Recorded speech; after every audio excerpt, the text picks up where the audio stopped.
Baik, bila bercakap masalah tasawuf ni pula ni, maka persoalan utama dia, persoalan pokok juga mengenal Allah. Jadi kat mana beza antara usuluddin dengan tasawuf ni? Dua-dua ni mengenal belaka. Jadi saya sebut tadi, mengenal Allah secara usuluddin dinamakan i'tiqad. Maka i'tiqad ini mengenal Allah, asas dia adalah akal. Manusia dapat membuktikan kewujudan Tuhan dan sifat-sifat kesempurnaan dia itu menggunakan dalil akal, sama ada renungan atau kefahaman. Dia belajar Al-Quran, dia faham, atau dia menggunakan akal, dia fikir, lalu dia menerima kenyataan itu. Itu asas kepada mengenal Allah secara usuluddin. Adapun ma'rifat yang dimaksudkan dalam tasawuf, dia adalah tingkatan daripada mengenal Allah secara usuluddin. Bagaimana tingkatan ini boleh berlaku?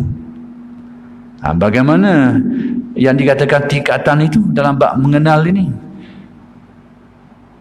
Maka dalam istilah mengenal Allah secara tasawuf ini dinamakan ma'rifat. Jadi dari segi beza, dari segi nama sudah nampak beza dah. Mengenal Allah dalam usuluddin i'tiqad. Mengenal Allah secara tasawuf ma'rifat. Nama sudah berbeza. Kemudian mengenal Allah secara usuluddin asasnya adalah akal. Kita belajar, kita faham. Kemudian kita fikir, berhujah dengan akal, lalu meyakini benda itu. Adapun mengenal Allah secara tasawuf, maka asasnya adalah qalbu, zauq, perasaan, merasai. Baik, macam mana kita nak tengok perkara ini dalam bab mengenal wujud Allah? Bila kita kenal wujud Allah secara usuluddin, dengan arti kita tahu benda tu, kita faham benda tu, kita ada dalil. Dalil yang mudah lah. Dalil yang mudah. Kalau kita tengok kepada imam-imam terdahulu, dalil-dalil akal yang mereka kemukakan untuk membuktikan kewujudan Allah tu bermacam-macam, tapi konsepnya serupa je lah.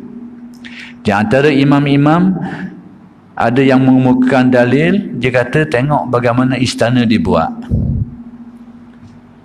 Dia kata tengok istana tu,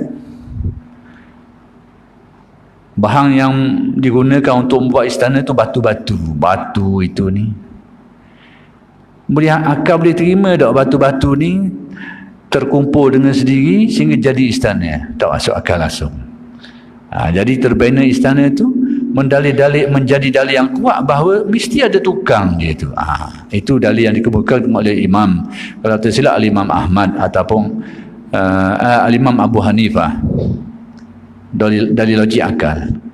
Tengok istana, tengok ada batu-batu setimbung tu dia naik sendiri, tong akhir sekali kena pelah jadi istana. Akal dia nak terima, mesti akan tak kata mesti ada tukang dia, ada kontraktor dia yang buat benda ni, mesti dengan hukum akal. Lalu mereka kata demikianlah alam ini terbina secara tersusun, bukan setimbung tu, tersusun. Ada pokok, ada sungai, ada matahari, sistem.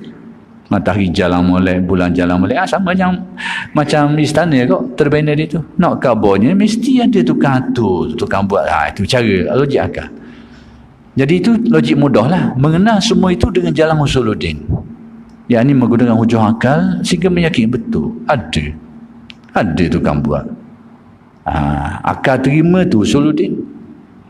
Hujah akal betul ada Allah Ta'ala. Baik, tasawuf ni mengenal dengan jalan qalbu, zauq. Bagaimana? Iaitu bila kita kenal kewujudan Allah dengan jalan usuluddin ini, tapi kenal kita tu lebih kepada meyakini, tapi kadang-kadang tidak cukup kuat untuk menggerakkan kita kepada hal-hal yang lebih dari itu. Kita sebagai Muslim, kita kenal tentang kewujudan Allah, tapi dorongan ibadah kita lemah.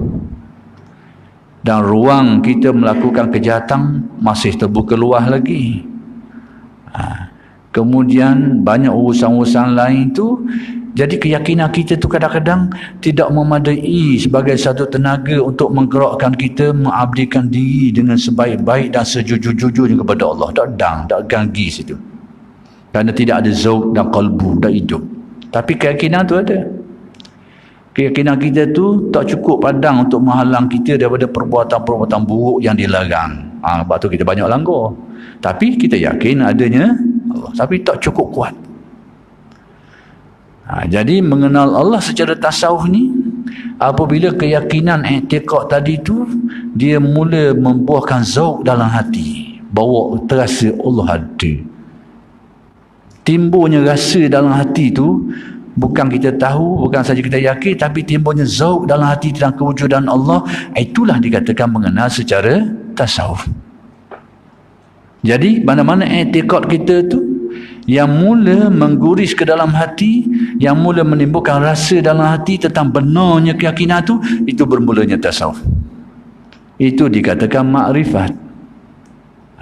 Jadi kita mengenal dalam usuluddin tentang adanya Allah, manusia akan mati, manusia akan dihisab, akan dibalah. Tapi kefahaman dan keyakinan itu kadang-kadang tak padang nak menghalang kita daripada perbuatan-perbuatan buruk yang kita selalu buat hari-hari. Tak padang kadang. Tapi tetap yakin, kita tak ragu. Setiap orang akan mati, tak ada orang ragu.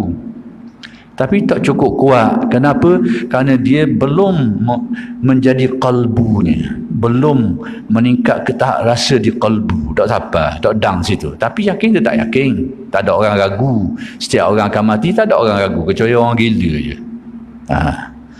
Tapi dorongan tu tak padang, tak cukup.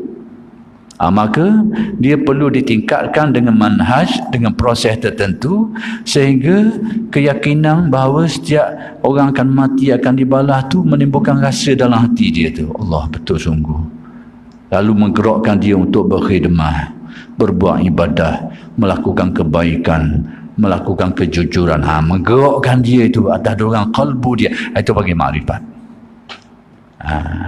Mendorong dia untuk meninggalkan perbuatan-perbuatan buruk yang sebelum ni mungkin menjadi perbuatan dan kelakuan dia jadi terubah sikit demi sedikit, sama ada mendadak ke sikit demi sikit, tapi menggerakkan dia. Itu makrifat.